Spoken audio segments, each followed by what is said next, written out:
السلام علیکم dear viewers, آپ دیکھ رہے ہیں پرسنالٹی اینڈ بکس اور میں ہوں شبیر احمد۔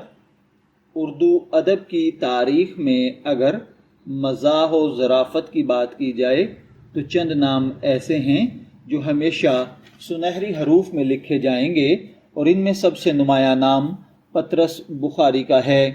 ان کی شہرۂ آفاق تصنیف پطرس بخاری کے مضامین اردو ادب میں مزاح نگاری کا ایک ایسا شاہکار ہے جس کی مثال کم ہی ملتی ہے۔ یہ کتاب محض مزاحیہ مضامین کا مجموعہ نہیں بلکہ انسانی نفسیات، معاشرتی رویوں اور روزمرہ زندگی کے دلچسپ پہلوؤں کا آئینہ ہے۔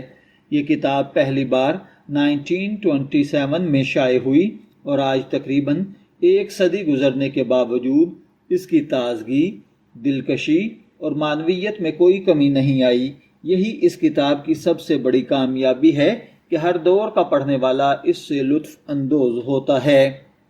پطرس بخاری کا اصل نام سید احمد شاہ بخاری تھا۔ وہ نہ صرف ایک بہترین ادیب تھے بلکہ ایک شاندار مقرر، استاد اور سفارتکار بھی تھے۔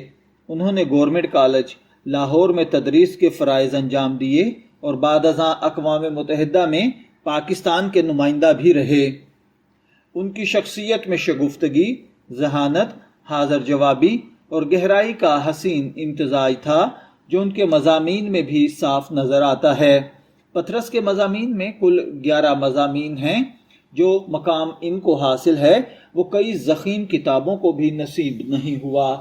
ہر مضمون ایک مکمل دنیا ہے جس میں پڑھنے والا داخل ہو کر ہنستا بھی ہے، سوچتا بھی ہے اور بعض اوقات خود پر مسکراتا بھی ہے۔ یہ مضامین بظاہر سادہ اور عام موضوعات پر مبنی ہیں، مگر ان میں چھپی ذہانت اور طنز پڑھنے والے کو گہرائی میں لے جاتی ہے۔ پطرس بخاری کا اسلوب سادہ، شگفتہ اور نہایت دلنشیں ہیں۔ ان کے جملے مختصر مگر معنی خیز ہوتے ہیں۔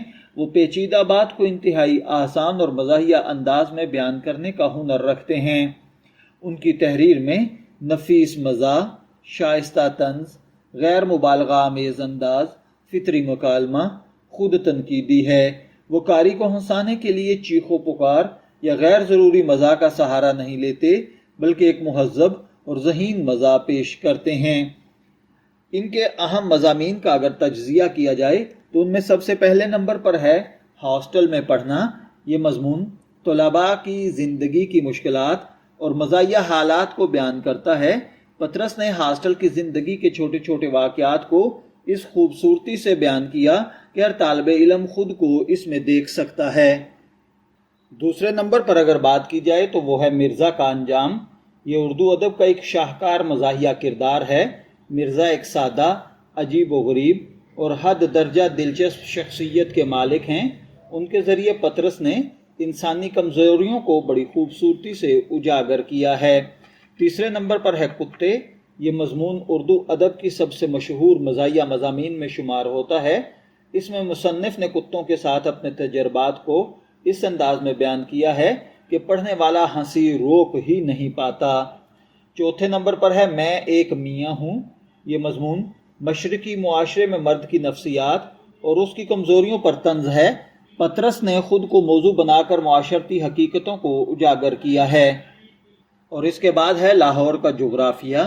یہ مضمون لاہور شہر کے رہن سہن اور ماحول پر ایک دلچسپ طنز ہے۔ اس میں پطرس نے لاہور کی زندگی کو مزاحیہ انداز میں پیش کیا ہے۔ پطرس بخاری کی سب سے بڑی خوبی یہ ہے کہ وہ مزاح کو طنز کے ساتھ اس مہارت سے جوڑتے ہیں کہ قاری ہنستے ہنستے سوچنے پر مجبور ہو جاتا ہے۔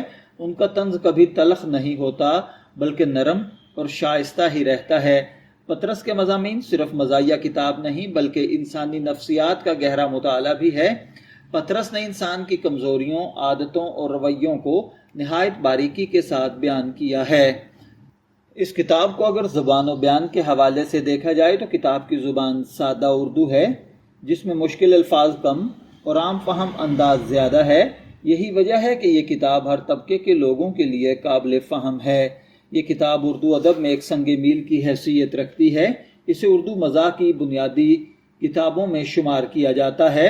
بعد کے کئی مزاح نگاروں نے پطرس کے انداز سے متاثر ہو کر لکھا مگر ان جیسی شگفتگی پیدا نہ کر سکے۔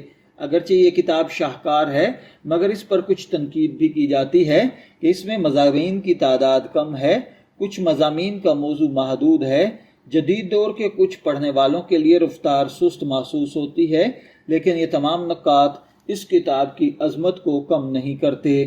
اگر ہم پطرس مصعب بخاری کا موازنہ دیگر مزاح نگاروں سے کریں تو مشتاق احمد یوسفی اور ابن انشاء تو پطرس کا انداز زیادہ سادہ، فطری اور کلاسیکل محسوس ہوتا ہے۔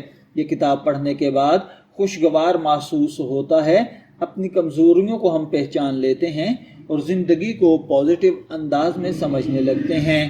آج کے تیز رفتار اور پریشان کن دور میں پطرس کے مضامین ایک ذہنی سکون فراہم کرنے والی کتاب ہے۔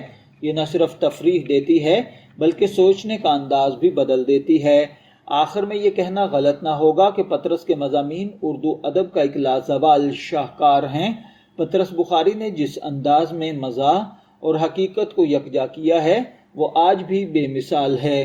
یہ کتاب ہر عمر کے لوگوں کے لیے ایک خزانہ ہے جو نہ صرف ہنسی فراہم کرتی ہے بلکہ زندگی کو سمجھنے کا نیا زاویہ بھی دیتی ہے۔